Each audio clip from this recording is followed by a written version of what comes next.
Hello, everyone. Today on the Final Bar, we'll talk about this market overall in distribution mode, but days like today showing renewed strength going into the close. S&P finishing up about 4.4%. The real movements coming in the defensive sectors, utilities and consumer staples, as well as cryptocurrencies. Talk about a move to risk off, quote unquote, in the form of Bitcoin, making new swing highs.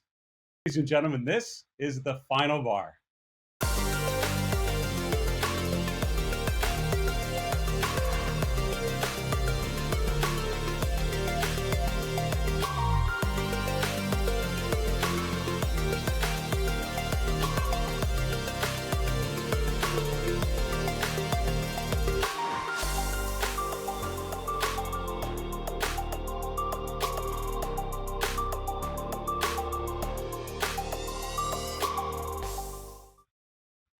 Hello, everyone. Welcome to the Final Bar. I'm your host, Dave Keller. I'm the Chief Market Strategist here at StockCharts.com in a rainy Redmond, Washington. Thanks for joining us every weekday after the close as we focus on the markets using the power of StockCharts, using data visualization techniques to better understand the dynamics of price and trend and momentum and key in on some of the key messages of price, breadth, and sentiment.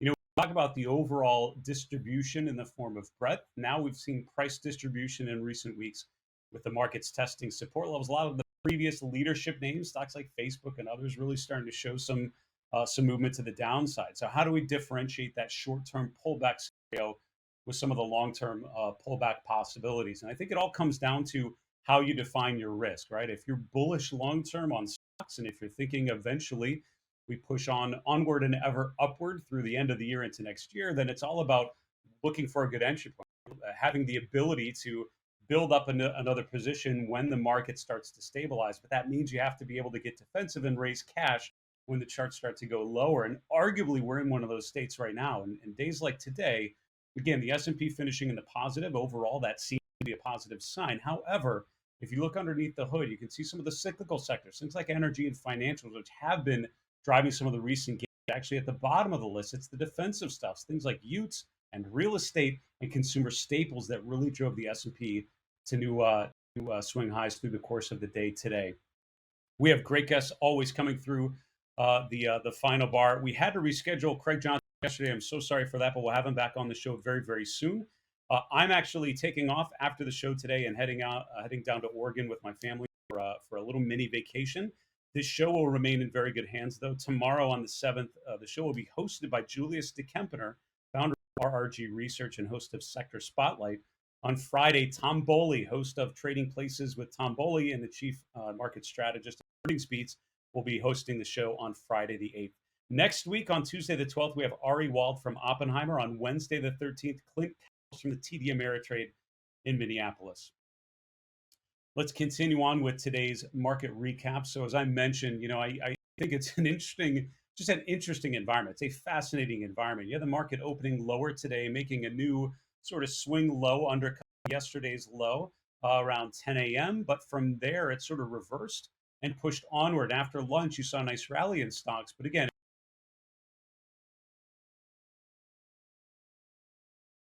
market, you see things like the small cap index actually down 0.8% today. The mid cap index down below zero. The large cap index was up 0.4%. But again, if you think about it, it's sort of a spread. And it's those other capped here, small caps and mid caps, tend to have a little more weight in things like healthcare and energy and materials, which are smaller weightings in the large cap indexes, and that's why those indexes tend to do better when some of the cyclical sectors are leading. The Nasdaq 100 pushing higher, with the Nasdaq 100 up 0.6%, better performing indexes of the major ones we track, and the VIX back down toward 21. Other asset classes, quickly, we had interest rates really choppy today, but finishing in the red with the 10-year yields down from yesterday. The 10-year yield is holding steady around 152, 153, which is not far from where it was at yesterday's close. And the dollar index is pushed back up with the UUP above 25. We've talked about that stronger dollar environment. There's certain general tendencies that will imply in terms of small caps outperforming large caps, in terms of U.S. stocks outperforming non-U.S. stocks. In the case of a stronger dollar, it just has to do with which types of companies tend to benefit or struggle with a stronger dollar. Elsewhere in other asset classes with commodities, commodities as a whole were down pretty good today, with oil prices down fairly significantly. The energy sector was the worst performer out of the 11 S&P sectors today. The XLE down about 1%. Commodity index, broadly speaking, down as well. The only bright spots there were in the gold and silver, right? Both up just a little bit above zero. The GLD up about 0.25%. Significant movements in cryptocurrencies, and while there's some fluctuations across the board, Bitcoin in the last 24 hours has really accelerated to the upside, and that's after really pushing higher over the last 48 hours. Really, 2 days ago, Bitcoin's down at 49,000. All of a sudden, it's up about 15%, up to 55,000. We'll look at a chart of the S&P 500. We'll hit on Bitcoin and some of the other charts here momentarily as well. So when I look at the daily chart of the S&P 500, again, it's important to put days like this into proper context, and I think it's all about taking a step back. I'm reminded of very positive experiences, great memories of time in the Fidelity chart room. Walter Deemer, who ran the technical at Putnam in the 1970s, called the Fidelity chart room the Cathedral of Charts. It was sort of a room, a space dedicated to focusing on the wisdom, wisdom of market history, and really visualizing data in the form of charts. And I think one of the great benefits of looking at charts is taking a step back, right? It's very easy to get drawn into the short-term movements, and I think you'll find for yourself it's very hard to get unplugged from the short-term movements, right? There's so much volatility, so much uncertainty, so we grab onto every little data point. But it's important to take a step back and look at how these markets overall are evolving, and that's what allows you to put bounces like you saw today, and sell-offs like you saw earlier this week and last week, put them in a proper context. Think about the long-term trend. I think if what we talked about in the show were some of the warning signs to look for. As we saw breadth deteriorating April, May, June through September and October, as we saw a lot of individual names pulling back significantly, 10, 20+% off of all-time highs, but we saw the S&P and the NASDAQ moving higher. The question was, what will we need to see on those charts of the S&P or the NASDAQ to switch gears and to think more defensively as opposed to offensively in terms of the broader exposure? And we talked about 4 particular warning signs. Number 1, a new swing low, which we have now achieved. We got that in mid-September. I think we've confirmed that in the last week. Number 2, a lower high, and I would argue we've seen that as well there in mid-September, particularly on this tactical time frame, on this short-term time frame. The third was a break below the 50-day moving average, which we got in mid-September. We then tested the 50-day from below and now rolling over, and it's worth noting the 50-day moving average is now sloping downwards. The last time we saw that was back here in October, November of 2020. That's on the left side of the chart there, which is that consolidation period, that 2-month consolidation, September and October of last year, before we broke to new highs in November. And it's worth noting seasonally, there's about a similar time frame to where we're at right now, sort of in that September-October time frame, which tends to be sort of a negative, or the market tends to do a lot worse in these months than it does in the rest of the year. It tends to be the seasonally weakest part of the year. So, reasonable that we would see a decent pullback so far in September into October. The final thing was the RSI getting out of the bullish range. And in a bullish phase, the RSI tends to remain above 40 when the market pulls back. And you notice that on individual stock charts as well. One of the great tells is when a stock's been in a good uptrend, and the question is, when is this going to change? And I always think, well, if you can see the RSI break that level of that bullish range below 40 on a pullback, that tells you that the conditions are potentially really starting to change. And that's what we saw. So we actually saw that in mid-September. So what we've seen in the last month is, I think, a sea change of sorts, where you've seen a market, the S&P, the NASDAQ, go from a pattern of higher highs and higher lows to a pattern of lower lows and lower highs, again, on the short-term time frame. Now, I've mentioned that a couple times, the short-term time frame.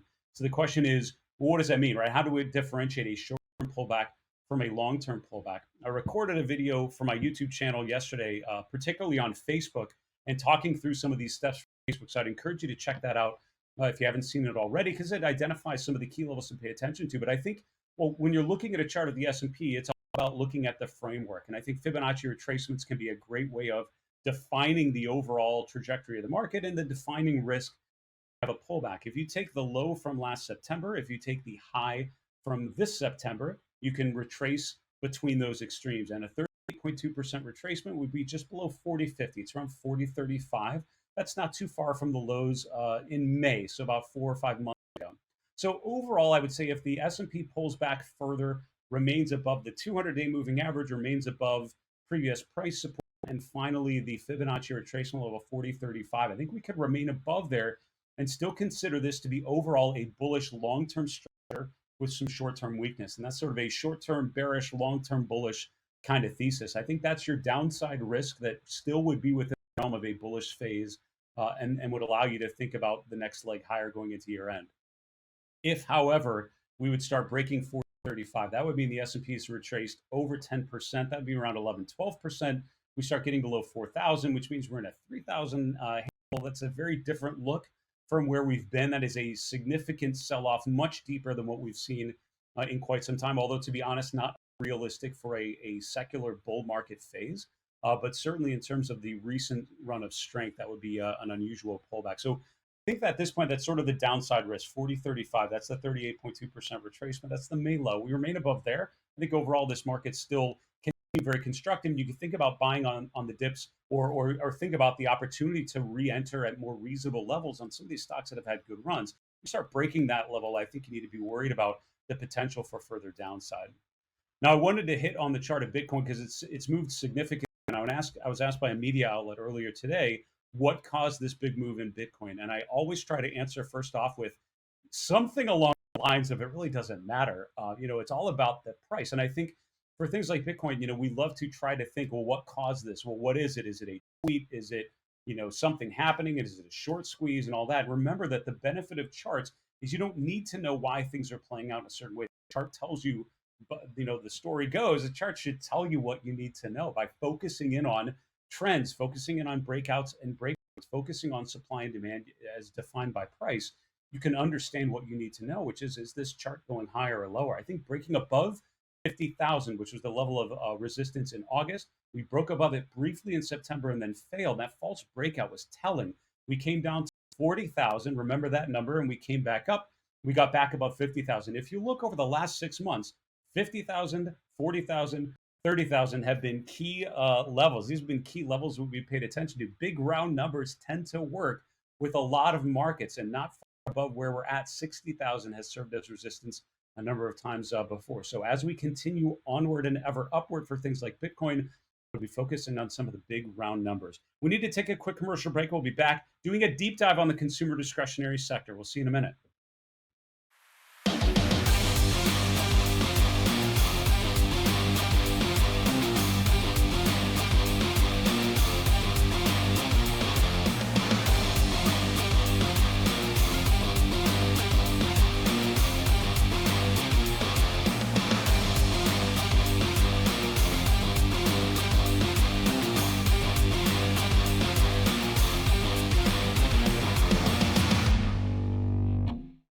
Hello, everyone. Dave Keller here at StockCharts.com. Thanks so much for joining us. We would love to hear your questions and your feedback, particularly questions that you're coming into as you are analyzing your charts of interest. One of the ways I think we can use this show to be of help is to help address questions that are coming up as you are analyzing your own charts, as you are trying to use technical analysis day to day in your own trading, your own investing. Our email is thefinalbar@StockCharts.com. We are on Twitter at FinalBarSCV.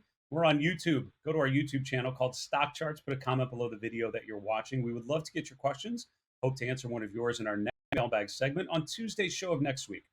Also, as a reminder, go to StockChartsTV.com. We have so much great content every day that we're putting out on Stock Charts TV. Great weekly shows like Trading Places with Tom Boley, like Sector Spotlight with Julius DeKempener, and many others. Special events like our monthly episodes of The Pitch, our year in review, which is coming up in December, and so much more. Go to StockChartsTV.com. You can also, on any of your mobile devices, search on any of the app stores for Stock Charts TV on demand.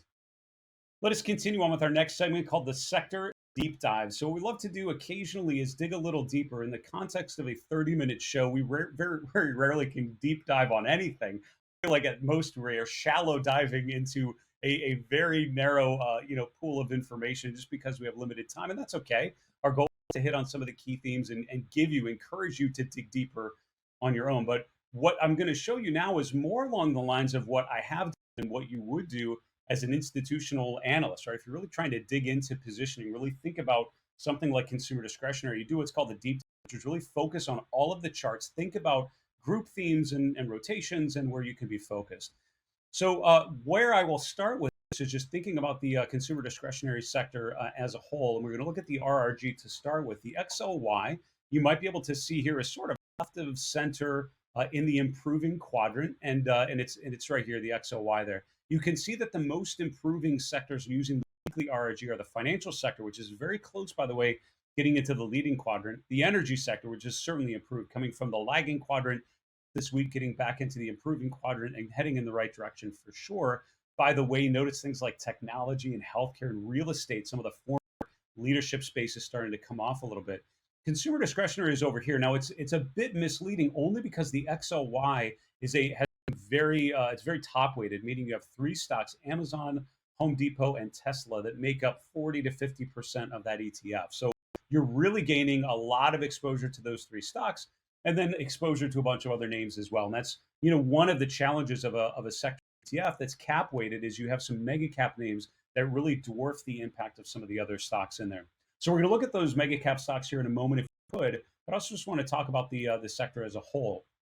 Now, we've talked a lot about consumer discretionary relative to consumer staples, which is one of the ratios we often like to highlight on our Friday review, where we're using the Mindful Investor ChartLists. And also, coincidentally, a number of my guests in recent week have been bringing up that ratio as a great indication of risk on versus risk off. And it's certainly been favoring consumer discretionary.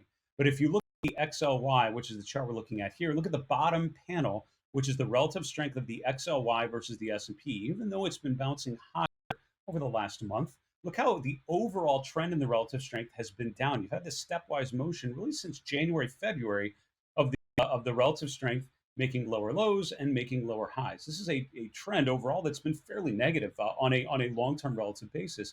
You really haven't gained a lot owning the XLY as a whole, having broad exposure there versus other places. And that's because the rotation has been really more in and out of things like technology, healthcare at times, which have been dramatic outperformers. And then it rotated to things like financials and energy and others, which start to outperform. And consumer discretionary, again, with its focus on things like Amazon, has not really been able to emerge in a broad position of strength. However, there are certainly some stocks that have been strong at times.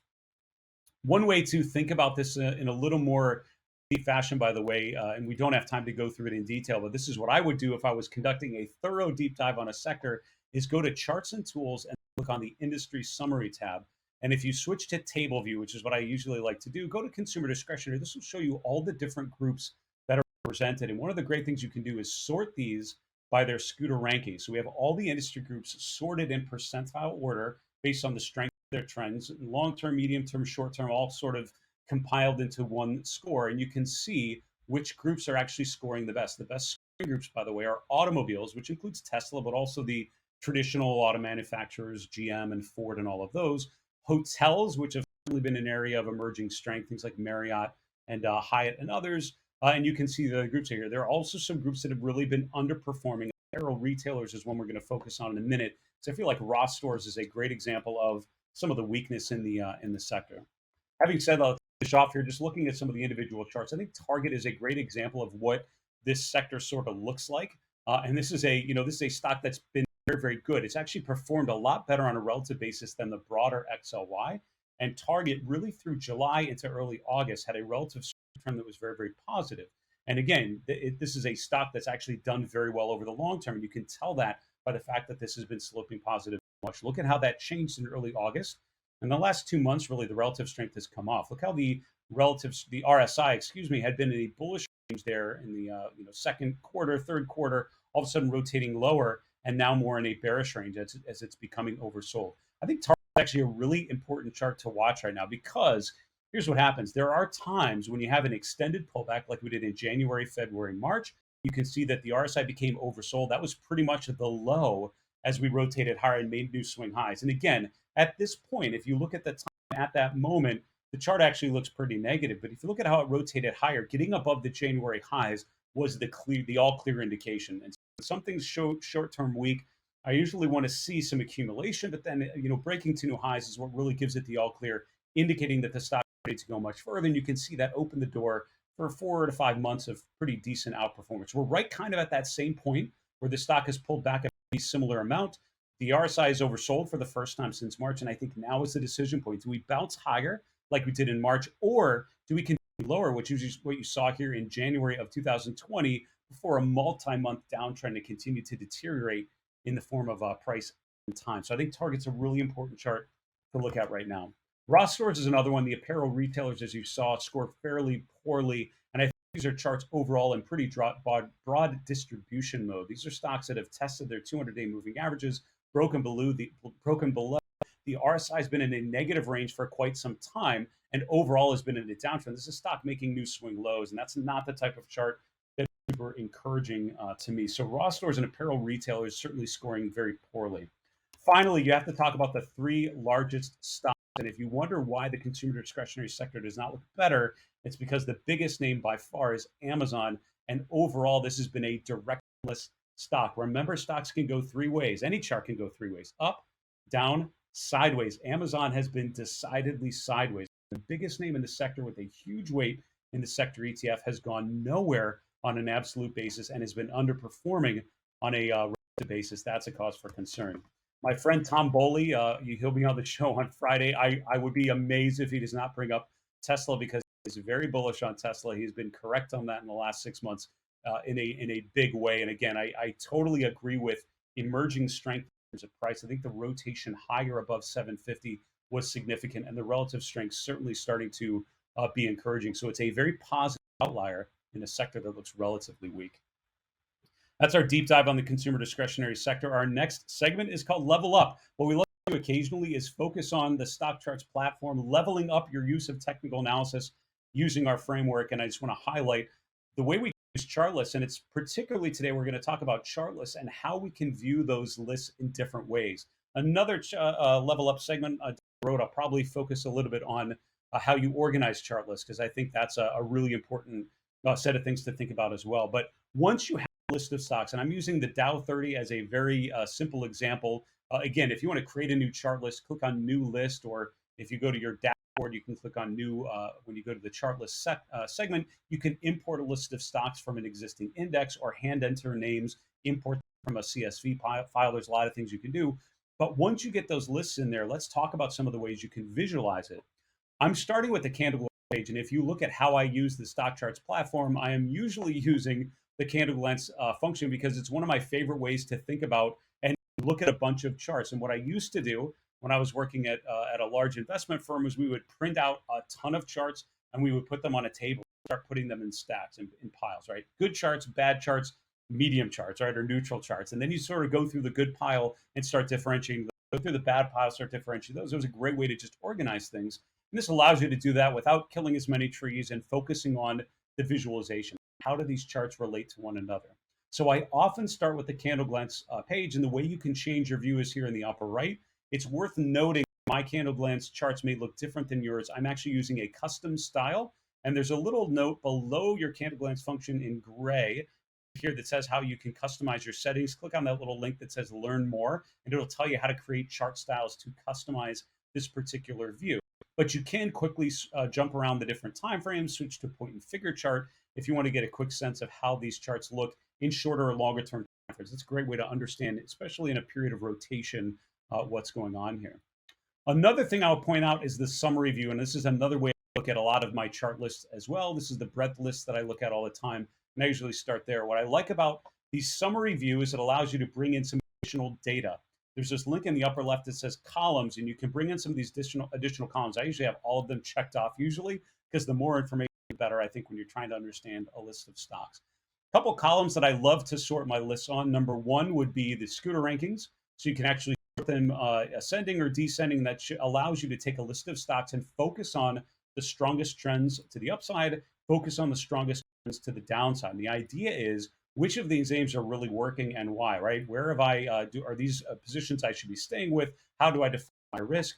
You sort it the other way, and you see some of the charts that have been fairly negative. AMZN's a pretty negative chart, pretty chart challenged, as we might say. So why are you still holding names like AMZN and Caterpillar, right? At what point, if you're not out already, at what point might you reconsider some of these charts that are struggling? I also love to sort lists by industry and sector. And the trick is you click first on industry, and then on sector. That will group them by sector first, and then by industry second. And this is how I view the charts of the S&P 500 every week. is I go through all 500 charts and I sort them in order by sector and then by industry. So you click on the industry heading, then the sector heading. Then if you look at the charts, you can see them in order grouped together, and you see the similar sectors all grouped together. And it's a great way to understand industry group themes within the different sectors. What I would usually do next is click on view list and go to, where would I do? 10 pages where I like to spend a lot of my time. Then I'm basically looking chart by chart. I'm using my classic chart style, which is what I used to use most of the time. And then I'm flipping through one chart at a time here. I'm actually doing a 1 day chart. I actually usually, or 1 year chart. I usually do a 2-year chart, a 2-year daily chart as my starting point. This is a way you can flip through chart by chart, focus on some of the trends, save your notations, make sure you remember what you're thinking at different times. I keep my charts pretty clean for the sake of doing the show and not having them too cluttered. But if these were charts I would actually be using for my own investing or for my clients' portfolios, I would be using the annotations tools to actually be able to put comments on the charts. When you draw trend lines and save annotations, then you can flip through them on a list of 10 at a time, and then just go to the next page at the bottom, and you can quickly review what you're thinking, what you're seeing, and see if any key levels of support or resistance have been broken, if there's anything you need to be aware of. Finally, and then boy, we need to wrap, go to the RRG. And I love the ability to visualize a group of stocks on the RRG. One of the things I like to do is actually take the tail length all the way down to 0, which makes the charts super, super simple. And then you can actually put the chart in motion. Just click on the little S&P preview chart, and you can see how these stocks are rotating. If you look at a particular rotation from uptrend to downtrend, you can see which stocks are improving or not improving, or struggling, or emerging when the market's in a period of rotation.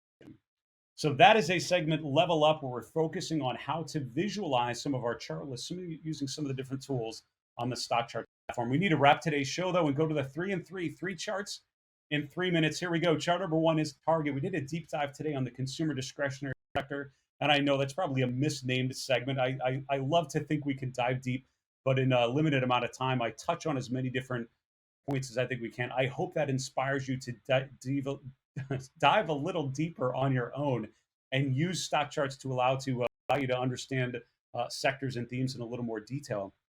But I do think the chart of Target is at a key juncture right now. Right now, very similar to the pullback in March. That was a buyable pullback, breaking to new swing lows, but then we reverted higher. And I think making new highs was the real all clear sign that things were getting back to their bullish previous trend. However, this is also looking very similar to what we did in January of 2020, which was before a multi-leg downtrend that lasted another month or two. So I think what happens right now on some of these names that have pulled back, that